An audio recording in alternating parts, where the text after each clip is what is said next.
Hello, this is Dr. Joe Trout from the physics program at the Richard Stockton College of New Jersey. This lecture will discuss Chapter 11, which is on thunderstorms and tornadoes.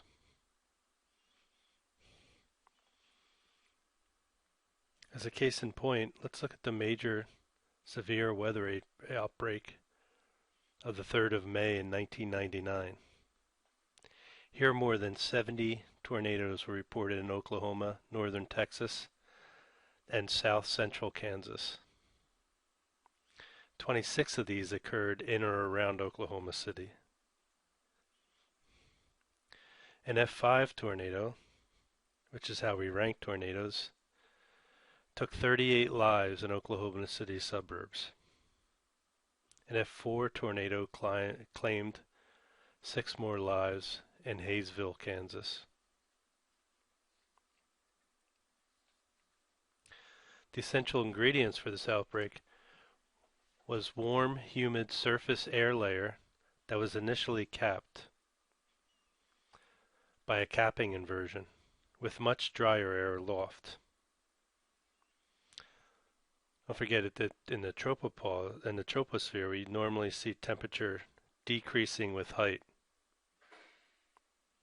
If there suddenly hits a layer where the temperature is increasing with height, this is the capping inversion. There also was a temperature and humidity contrast between low level and upper level layers that grew during the day. This is increasing the potential for deep convection in severe weather.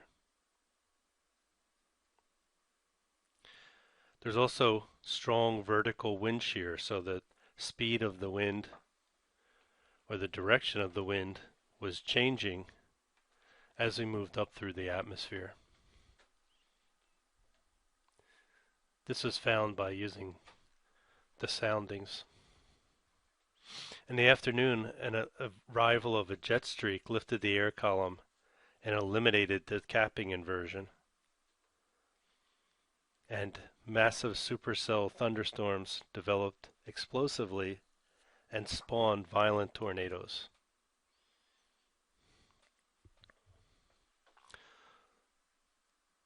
So what conditions in the atmosphere favor development of severe convective weather systems?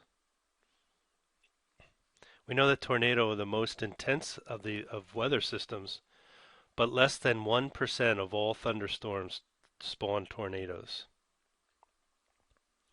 In this chapter, we'll cover thunderstorms, tornadoes, their characteristics, life cycles, geographical and seasonal distributions, and associated hazards.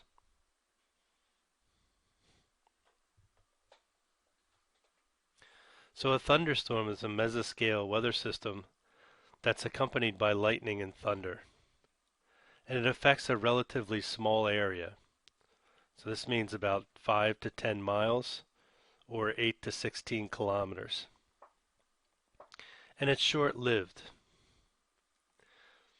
And it's a product of vigorous convection extending high into the tropopause.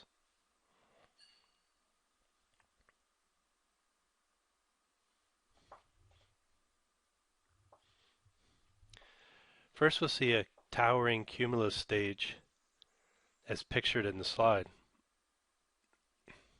The cumulus clouds build vertically and surge upwards to about 8,000 to 10,000 kilometers. So this is about 5 to 6 miles. And this all happens in over a period of 10 to 15 minutes. This is produced by convection within the atmosphere, so we have free convection, which of course is triggered by the intense heating of the Earth's surface. But generally, this is not powerful enough to produce the thunderstorms. We also have forced convection, so we get orographic uplift or converging winds that strengthen this convection. and this is generally the cause of the thunderstorms. Latent heat that's released during the condensation adds to buoyancy, and during the cumulus stage, the updraft is strong enough to keep water droplets and ice crystals suspended. So during this stage, you won't see any precipitation. Then we come to the mature stage, where we have the maximum intensity. It usually lasts about 10 to 20 minutes, and which begins as soon as precipitation reaches the Earth's surface. It features the heaviest rain and frequent lightning and strong winds, and possibly tornadoes.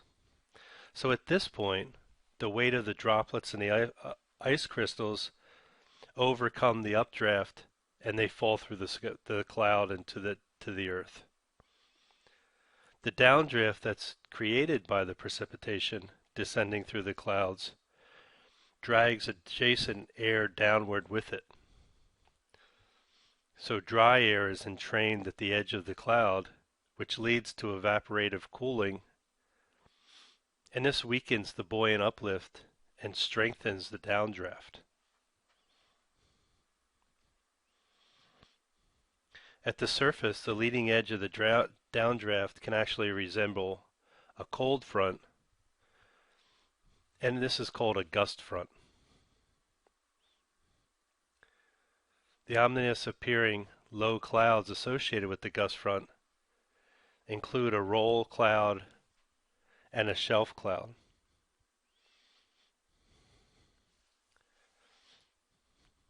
So you'll see on the slide a picture of a roll cloud or a shelf cloud.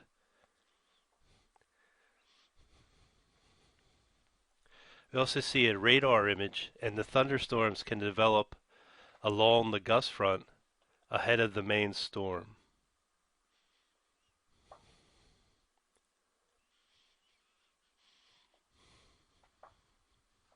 Then the thunderstorm begins to dissipate.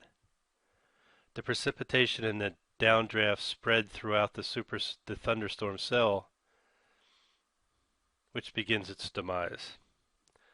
Subsiding air replaces the updraft, and it cuts off the supply of moisture.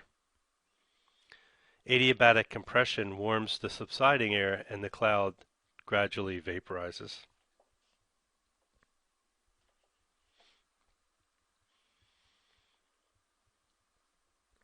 So this chart shows the NOAA classifications of thunderstorms and the likelihood of severe weather.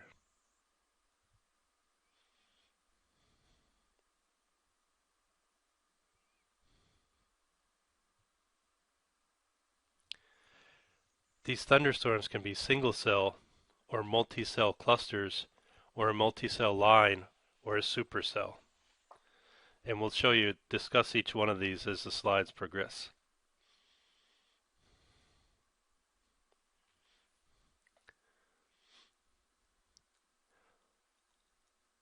Though thunderstorms are mesoscale convective systems, which we abbreviate as MCS, and are classified based on the number, organization, and intensity of their constituent cells. Single-cell thunderstorms are usually relatively weak and form along the boundary within an air mass, so at a gust front. And they typically live for 30 minutes or less. Most thunderstorms are classified as a multicellular thunderstorm. So each cell may be at a different stage in its life cycle, and a succession of cells is responsible for the prolonged period of the thunderstorm weather. So each cell would still have a life cycle of 30 minutes, but there's continuously cells being developed and cells dying. There's two types of multicellular thunderstorms. That's the squale line and the mesoscale convective complex. and either can produce severe weather.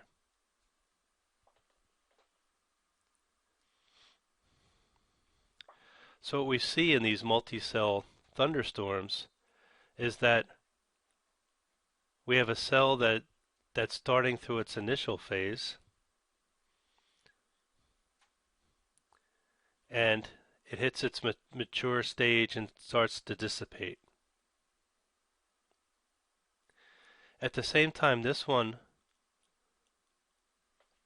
was being created in the cumulus stage.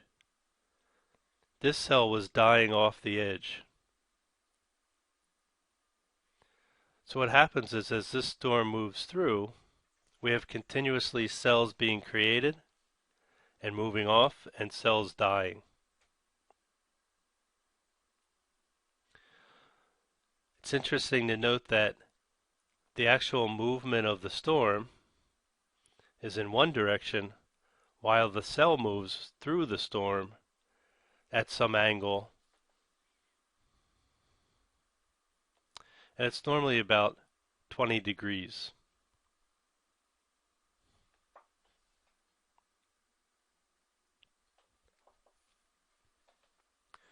So for a squall line, we have an elongated cluster of thunderstorm cells that is accompanied by a continuous gust front at the line's leading edge. So once again, it appears to be one storm, but there's actually a combination of smaller storms that are constantly being created and dissipating. They're most likely to develop in the warm southeast sector of a mature extratropical cyclone ahead of and parallel to the cold front. So remember, as that cold air comes crashing through with the cold front, it pushes the warm, moist air off the surface, which condenses and forms clouds and precipitation. We also have the mesocyclone convective cell, the convective complex, and it's a nearly circular cluster of many interacting thunderstorm cells and can have a lifetime of at least 6 hours and can last 12 to 24 hours. This is thousands of times larger than a single cell, and they're primarily happen during the warm season from March to September. They usually develop at night over the eastern two-thirds of the United States, and there's no front associated with this storm. So it usually develops during the weak synoptic scale flow and often develops near an upper level ridge of high pressure and on the cool side of a stationary front. And a low-level jet feeds warm, humid air into the system. So for this system to continue developing, it needs that warmth, that warm, humid air to keep feeding the precipitation. Supercell thunderstorms are long-lived single-cell storms with an exceptionally strong updraft and a rotational circulation that evolves into a tornado.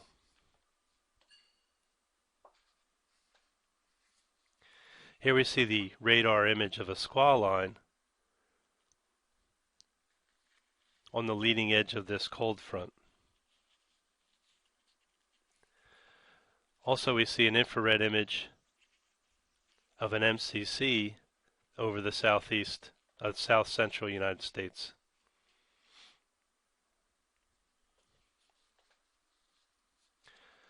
So what conditions are necessary for a thunderstorm to develop? Well, first we need humid air in the lower to mid troposphere. This is often maritime tropical air, so warm, humid air. We also need an atmospheric instability, so the maritime tropical air becomes unstable when lifted to a convective condensation level. So this warm, humid air will be lifted up, it'll cool, it'll condense and form clouds and precipitation. It also needs a source of an uplift, so it could be along a front. As we said, we have these cold air come crashing through the warm air and pushing it up off the surface. It could be up mountain slopes or via horizontal convergence of surface winds. So don't forget, if winds come together and converge, what has to happen is eventually they have to go up to the atmosphere if they're converging at the surface. So the more humid the air, the less uplift needed to destabilize it.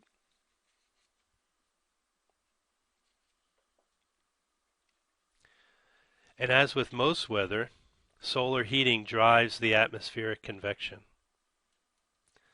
So thunderstorms are going to be most frequent when and where solar radiation is the most intense. So it's not surprising that these storms are most frequent during the warmest part of the day.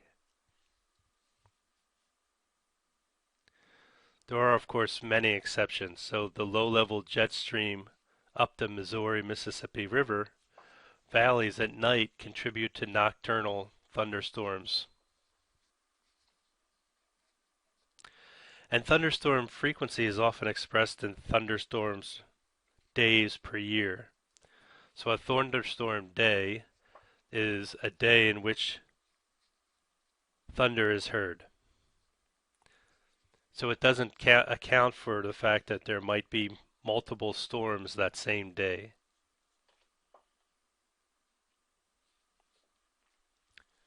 So in the tropics and subtropics, intense solar heating may combine with converging surface winds to trigger thunderstorm development. And of course, this combination characterizes the intertropical conversion zone near the equator. In North America, thunderstorm frequency increases from north to south.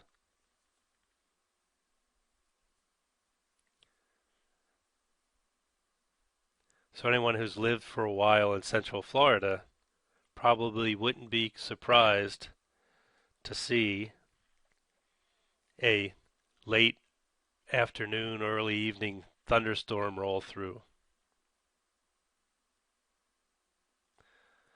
So the highest frequency is over Central Florida due to the convergence of the sea breezes.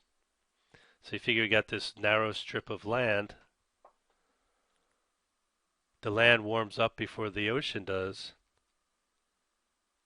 The air becomes buoyant, moves up through the atmosphere, expands and cools, and we have thunderstorms.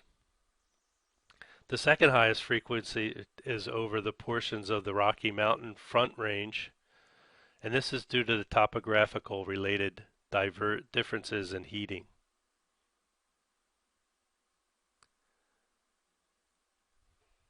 Thunderstorms are unusual over coastal areas downwind from relatively cold ocean waters.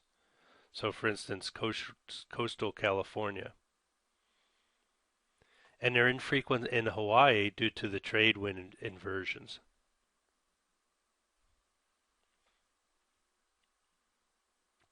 So severe thunderstorms are accompanied by locally damaging surface winds, frequent lighting, or large hail. The surface winds can be greater than 58 miles per hour or 50 knots, with hailstones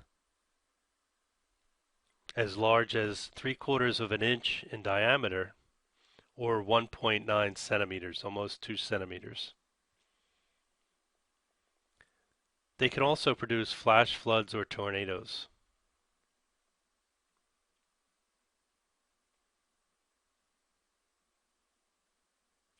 So what causes the thunderstorms to be severe? One thing that's needed is vertical wind shear. That's where the wind change in the horizontal wind speed and or direction with increasing altitude. So weak vertical wind shear favors short-lived updrafts, low cloud tops, and weak thunderstorms. Strong vertical wind shear favors vigorous updrafts, great vertical cloud development, and severe thunderstorms. So with this increasing vertical wind shear, the inflow of warm, humid air is sustained for long periods because the gust front cannot advance as far from the cell. Most of the precipitation falls alongside the tilted updraft, and this keeps sustaining the updraft.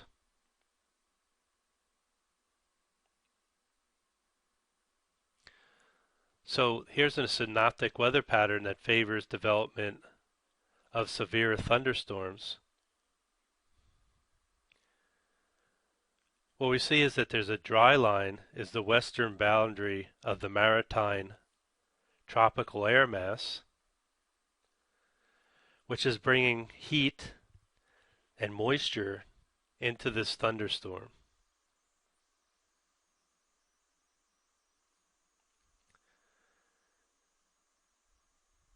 This also brings about uplift in a manner similar to a cold front.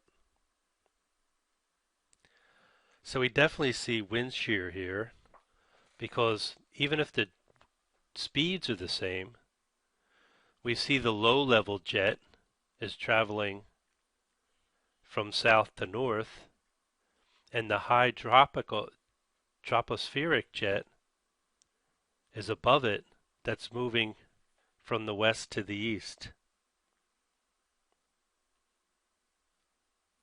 So there's probably also a speed shift or speed difference between these two jets, but there's definitely a direction difference, which is bringing about this wind shear.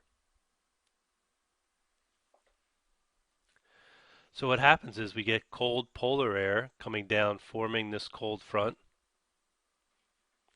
We get maritime tropical, warm humid air forming the warm front. And then there's a dry line, which is almost like another front between the maritime tropical and the dry tropical, right? The continental tropical air, which is dry air coming in.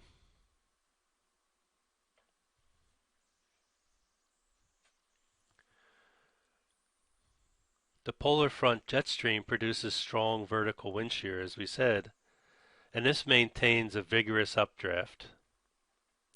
And this supports the great vertical development of the thunderstorms. The jet also contributes to stratification of the air that increases the potential instability of the troposphere. So a jet streak introduces or induces both horizontal divergence and convergence of the air in the upper troposphere. And this convergence occurs in the right front quadrant of the jet streak. We also have sinking air that's compressionally warmed and forms an inversion or a capping layer over the maritime tropical air mass.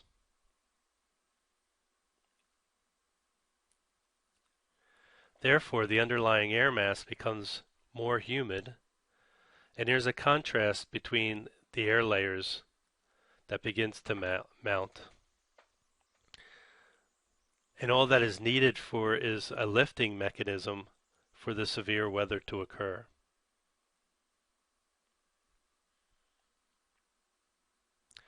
So this dry line is our dry adiabatic lapse rate. So you see, and it drops at, remember, 9.8 degrees C per kilometer. What we see is for this storm to occur, what we have is less than that, right? So we have less of a decrease um, than the dry adiabatic lapse rate. Then it reaches the stable layer up around 2 kilometers, where the temperature increases with height, and then it starts to decrease with height again.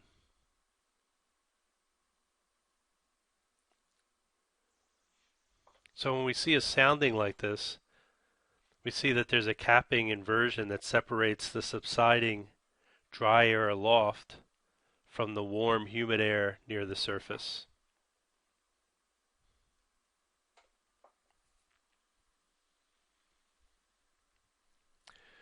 We also have clouds that occur on the underside of the thunderstorm anvil, and it sometimes indicates a severe storm system.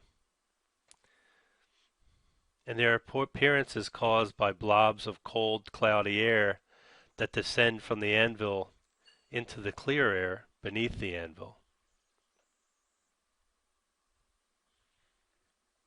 These storms can also bring lightning, and of course you probably know that lightning is a bright flash of light, and is caused by electrical discharge within a cumulonimbus cloud, or between clouds, or between the clouds and the Earth's surface.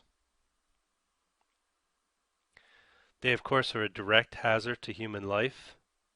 They can ignite forest fires and brush fires, and they're very costly to electrical utilities.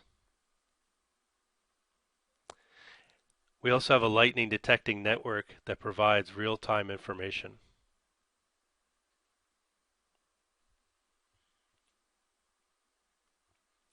So what causes the lightning? It's pretty much the same process that you feel in the winter when you rub your feet against a carpet and you become charged, and you can touch a doorknob and the charge is discharged through the doorknob. However, in this case, what you see is that we have large chunks of ice that move through the cloud, hitting smaller chunks of ice,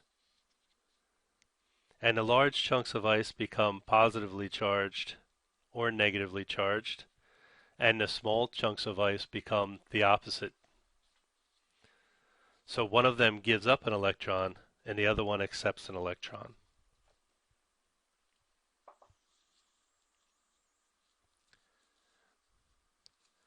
If we have a cloud to ground lightning flash, this involves a regular sequence of events. First we have these stepped ladders. These are streams of electrons that surge from the cloud base to the ground in discrete steps.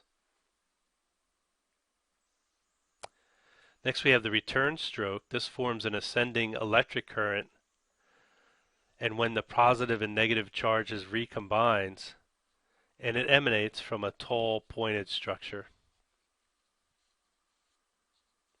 Then comes the dart leaders, and these are subsequent surges of electrons from the cloud that follow this conducting path. And the whole sequence takes place in less than 0.2 of a second. Lightning also causes intense heating of the air, and it expands so rapidly that the density cannot initially respond. So a shock wave is generated, and this propagates outward, producing the sound wave that we hear as thunder.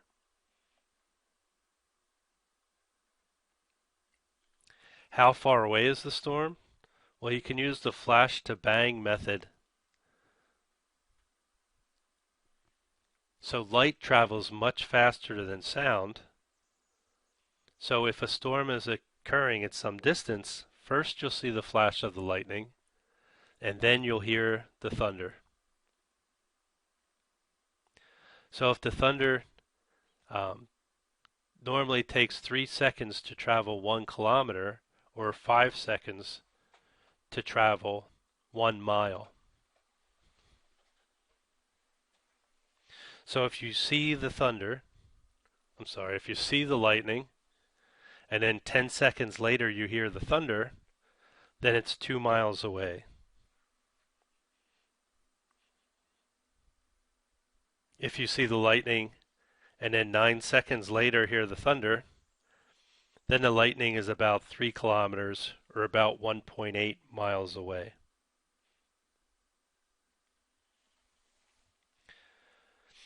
So this shows the step in the cloud to ground lightning discharge.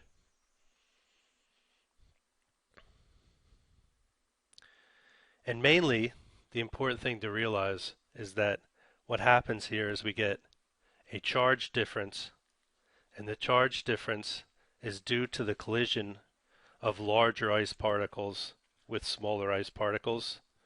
One of them becomes positively charged as it moves through the cloud, and the other one becomes negatively charged.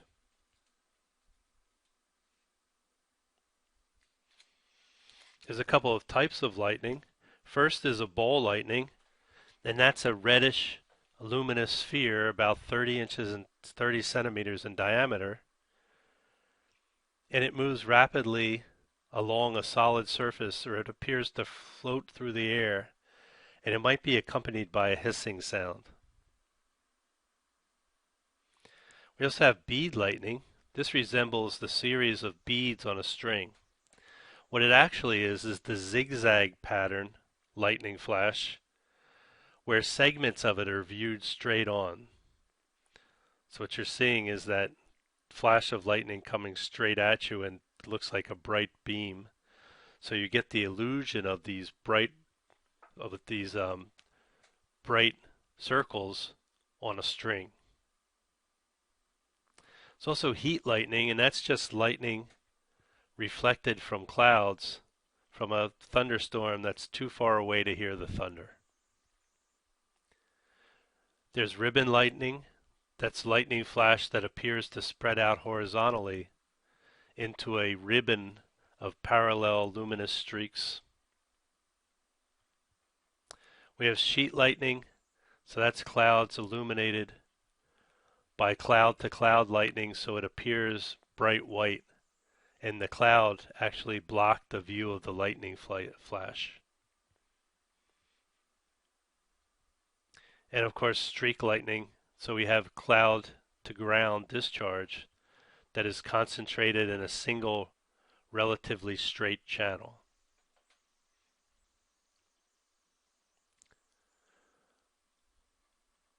Another hazard from a thunderstorm is a downburst. So this is an exceptionally strong downdraft that occurs with or without rain, and as it hits the ground it spreads out in a starburst pattern and causes ground destruction. It's also dangerous to aircraft because it triggers wind shear. And aircraft now have warning systems that uses the same principle as Doppler radar to warn the pilots about these systems. So we can have as a microburst can cut a swath of destruction greater than 4 kilometers, which is about 2.5 miles wide, with surface winds that top 130 miles per hour, or 210 kilometers per hour.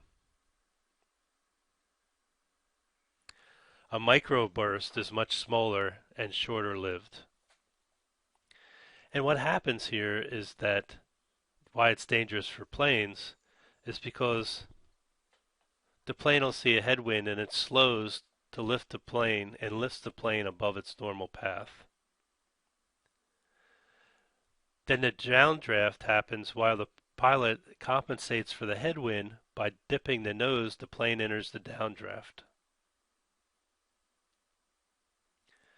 And then it crosses over the center and feels the other side of the downdraft, and the tailwind, and receives a tailwind that dangerously reduces the plane's lift and sends it towards the ground.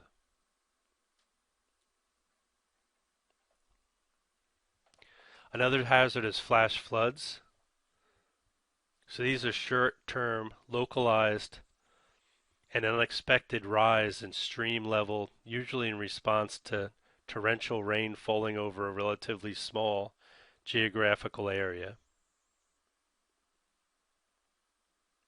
So they're caused by excessive rainfall in slow-moving or stationary thunderstorm cells.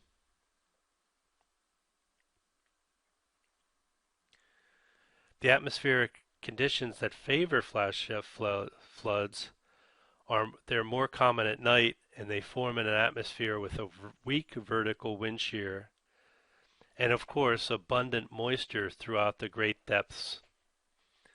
So we can't have a flood unless there's a lot of moisture up in the atmosphere.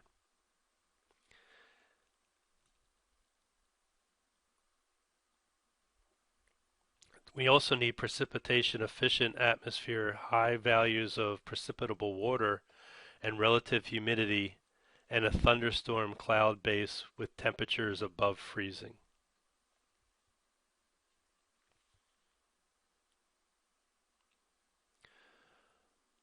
So at the top you see a hydrograph showing the changes in gauge level and discharge in response to a heavy rain event. So the top of this graph you read from 0 to a large value, and this is the precipitation in inches.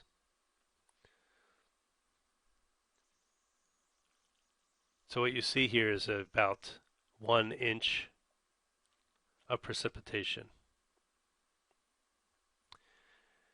And here you see on the bottom, which goes from 0 up to a higher value, shows what the runoff would be.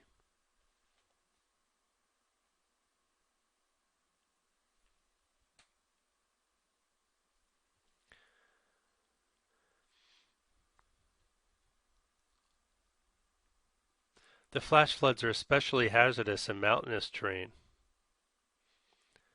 And urban areas are prone to flash floods during intense downpours, mainly because concrete and asphalt surfaces don't absorb water, and elaborate storm sewer systems may be unable to handle the excess runoff. So it's happening so fast that the sewer plants or the sewer lines can't move that much water. And of course the floods can also be caused by breaching of a dam or levee, and brings a sudden release of water during a breakup of a river ice dam. So the river might be dammed with ice, and behind it there's a backlog of water that normally moves down the stream, and suddenly that ice bridge or that ice dam will give way and send that water down.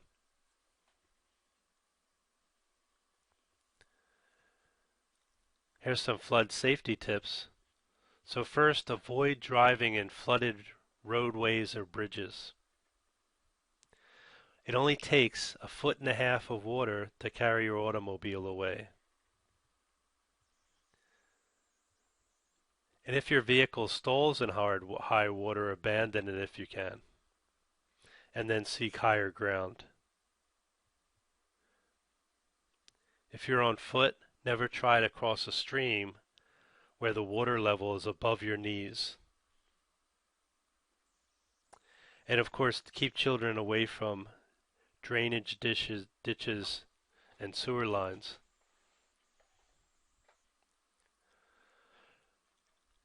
When you buy a house, find out what the elevation of your property is, and find out what the flood history of your community is. If there is a risk of flooding, then prepare an evacuation plan with your family.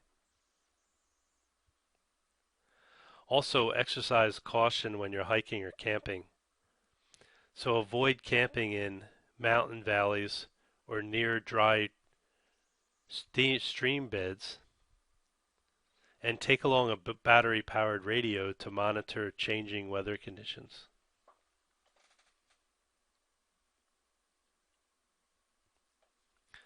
Thunderstorms can also bring hail, and hail is frozen precipitation in the form of balls or lumps of ice.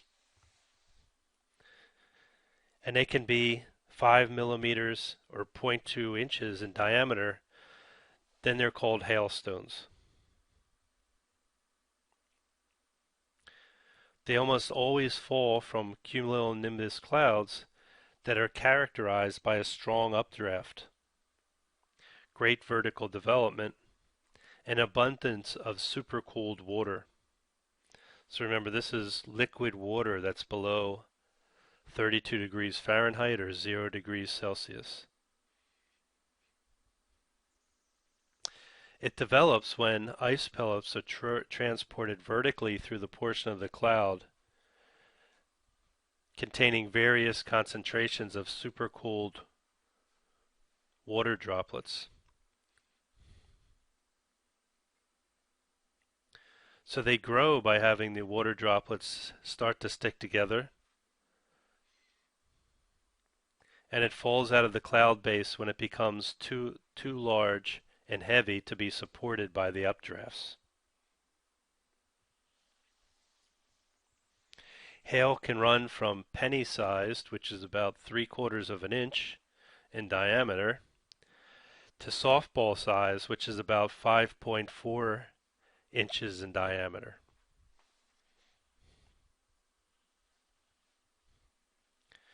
We might have hail that accumulates on the ground in a long, narrow strip known as a hail streak, and these are typically 2 kilometers or 1.2 miles wide and 10 kilometers or 6.2 miles long. So once again, what happens is we get this updraft, and there's also rain coming down. As these ice crystals move up through the clouds, they become larger and larger. Finally, they become so heavy that the updraft can't support them, and they fall down through the cloud.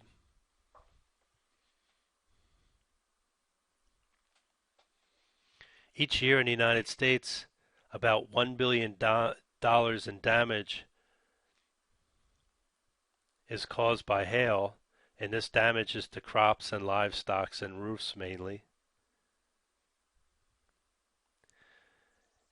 And on the figure on the slide, you can see that shows the annual number of severe hailstone reports or hail reports has exponentially increased. That's probably, the increase is probably not due to an increased number of events, but an increased public awareness and an easier reporting mechanism.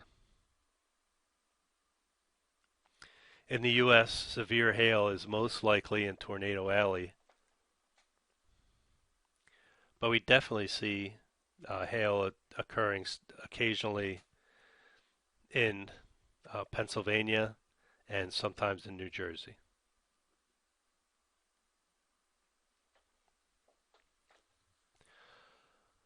Thunderstorms can spawn tornadoes, and only about 10% of the annual 10,000 thunderstorms produce tornadoes. And a tornado is just a violently rotating column of air that comes in contact with the ground. Most of them are small and short-lived compared to hurricanes, and they often strike sparsely populated regions. The most prolific tornado outbreak on record occurred in the Great Plains and Midwest on 29 and 30 May of 2004, where 170 tornadoes were reported.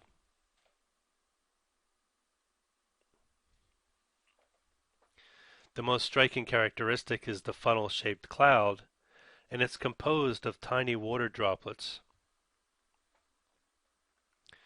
If the vortex extends to the ground, it's called a tornado. If the vortex remains aloft, it's called a funnel cloud. And the funnel cloud forms in response to steep pressure gradients directed from the tornado's outer edge towards its center. A weak tornado's path is typically less than 1.6 kilometers or 1 mile long and 100 meters or 330 feet wide with a lifetime of a few minutes. A violent tornado can have a path of greater than 100 miles long or 160 kilometers and a 1 kilometer or 3,000 feet wide with a lifespan of 10 minutes to greater than 2 hours. And its wind speeds can reach 300 miles per hour. They usually track from southwest to northeast, but they can go in any direction. And they average forward speed of about 30 miles per hour or 48 kilometers per hour.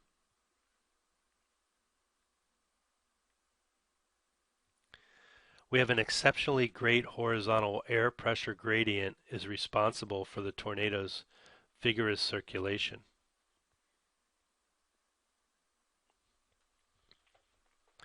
Tornadoes have occurred in all 50 states, but they mostly occur in Tornado Alley, which is a north-south corridor stretching from eastern Texas and the Texas Panhandle northward to southeastern South Dakota. Weak tornadoes are more likely over flat than rough terrain, but strong to violent tornadoes are largely unaffected by terrain. Typically, we have about 1,300 tornadoes per year, and the peak activity is in May and June, due in part to the relative instability of the lower atmosphere and the favorable synoptic weather conditions.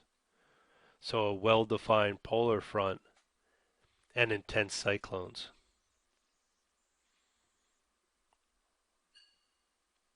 Not surprisingly, the center of maximum tornadoes frequency follows the sun.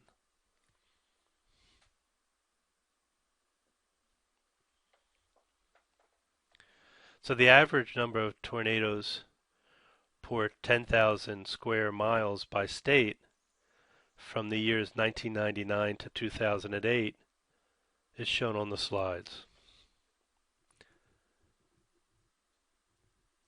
So you can see Tornado Alley, we have 5.6, 8.4. So once again, these are the number of tornadoes per 10,000 square miles by state. 13.3, 11. So this is a very strong, this is the corridor we were talking about.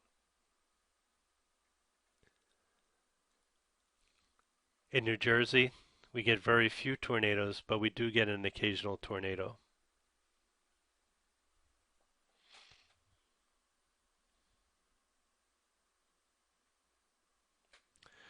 What to do if there is a tornado? So the best thing to do is seek shelter in a tornado or storm cellar, an underground excavation, or a steel-framed or substantially reinforced concrete building. Stay away from auditoriums, gymnasiums, supermarkets, churches, anything with a wide span roof that doesn't have much support between it. If you're in an office building or school, go to an interior hallway on the lowest floor or the designated area. So lie flat on the floor with your head covered. If you're in a high rise, go to the center of the building, probably near an elevator shaft or staircase, and stay away from glass.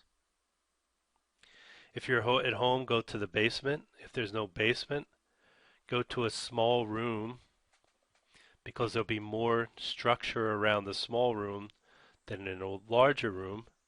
So a closet, a bathroom, an interior hallway. And best if it's in the center of the house on the lowest floor.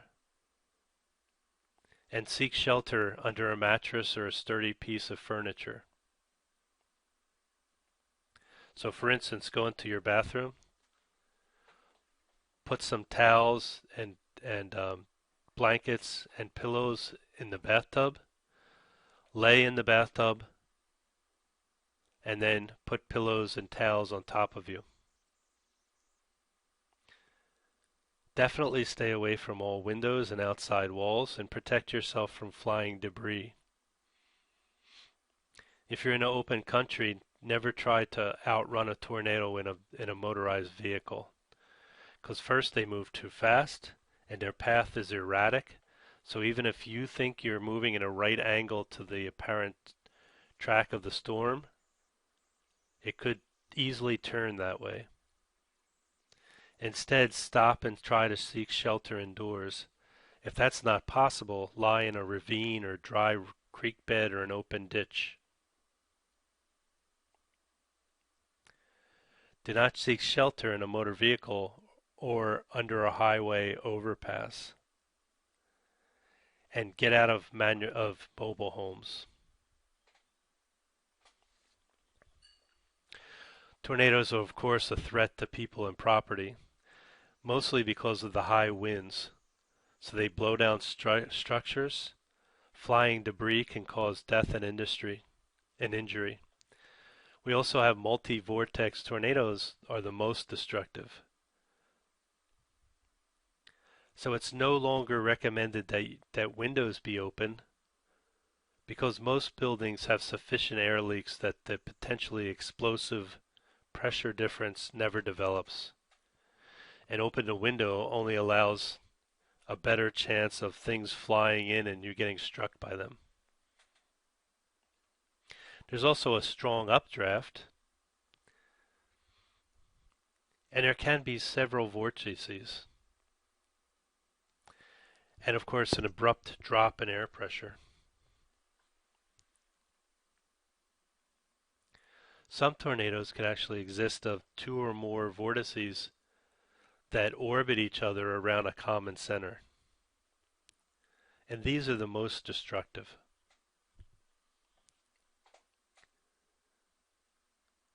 So what you'll have is the translation speed of the tornado, and you may have several of these suction vortex.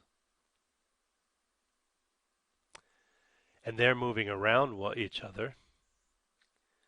And what happens is, if I look at one side of the storm, I get this rotational speed around the tornado core plus the translational speed, so we get very high winds on this side. On this side, the winds are a little less because what happens is you get the rotational speed minus the translational speed.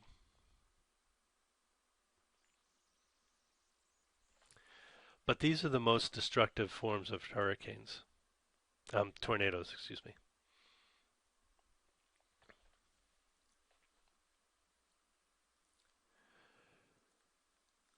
How we rank tornadoes is by the F scale, which was revised in 2007 to become the enhanced F scale. And this is based on rotational wind speeds, and this can be estimated from the property damage.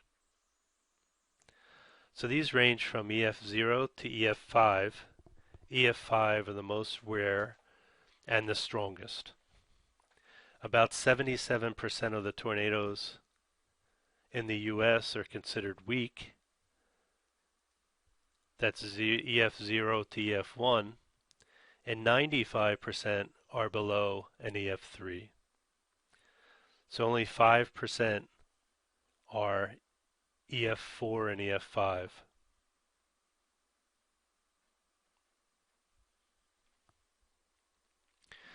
So we can estimate the wind speeds by looking at the damage that's done. And people do studies by firing construction materials such as 2x4s out of an air cannon and shooting it into different types of structures to get an idea of how fast the wind has to be blowing and get an idea of what the damage looks like.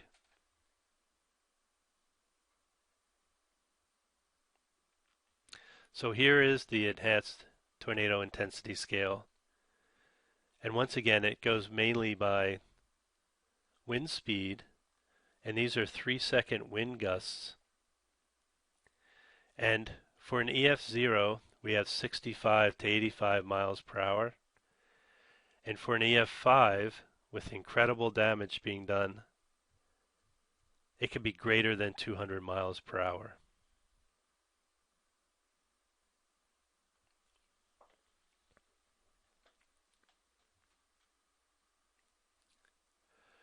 Hurricanes can strengthen and weaken, tornadoes can strengthen or weaken. And for example, the Wichita and Hanover, Kansas tornado of 26 April 1991. And this shows the F scale as the tornado moved through the area.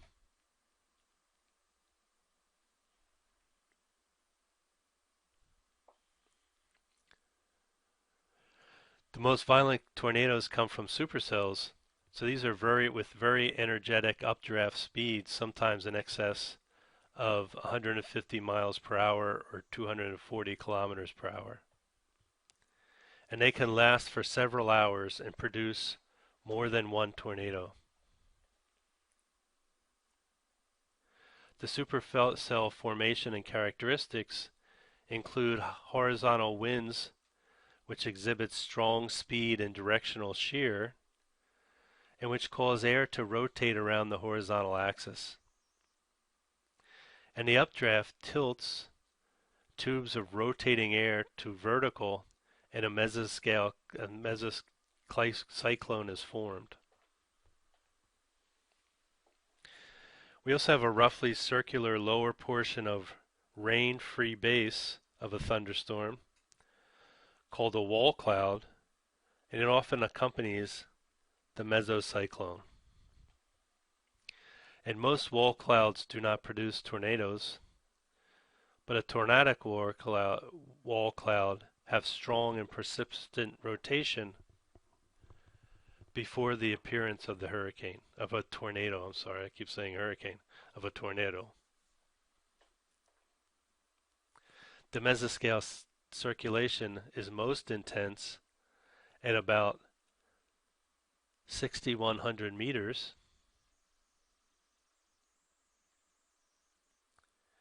And in a tornadic supercell, it narrows and builds downward towards the ground.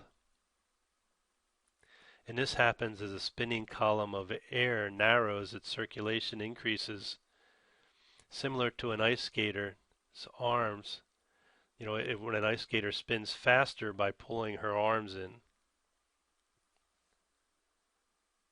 So as this tornado gets tighter and tighter, it's moving faster and faster and faster.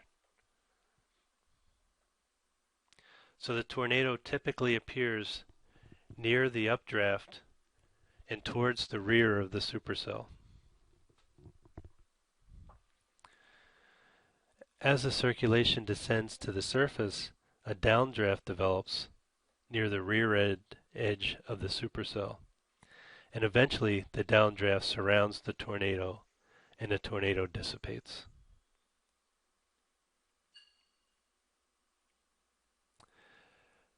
Potentially destructive tornadoes can develop along these multicellular thunderstorm clusters and can be spawned off of hurricanes.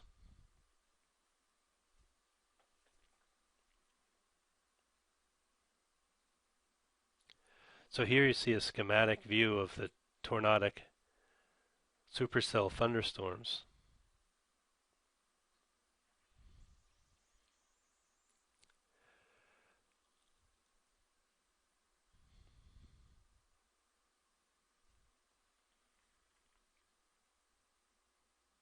Here we see a picture of a thunderstorm cloud that may accompany a mesocyclone, but most do not produce a tornado. So how do we monitor these? Direct monitoring is generally not feasible. So instead, storm chasers rely on photography, balloon-borne instruments that monitor the surrounding atmospheric conditions, and portable Doppler radar to detect detect circulation within the cell. So if we operate the Doppler radar in reflectivity mode, we can show a hook echo when the parent mesocyclone is present. And this hook echo is one of the precursors to the actual development of the tornado.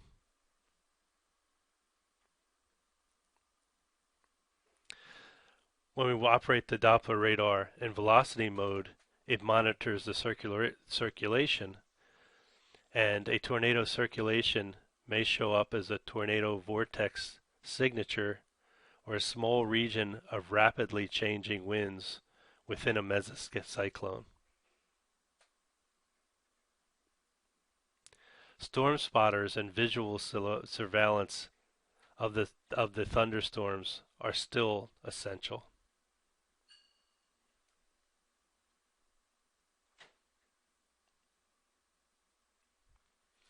So here we see a radar echo image of a F5 tornado which devastated Moore, Oklahoma.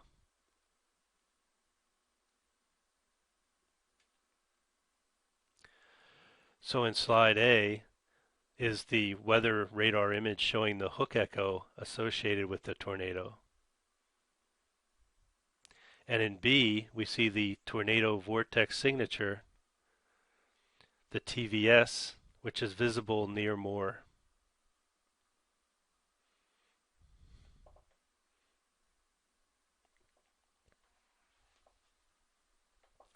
Here shows the annual number of reports of tornadoes in the U.S.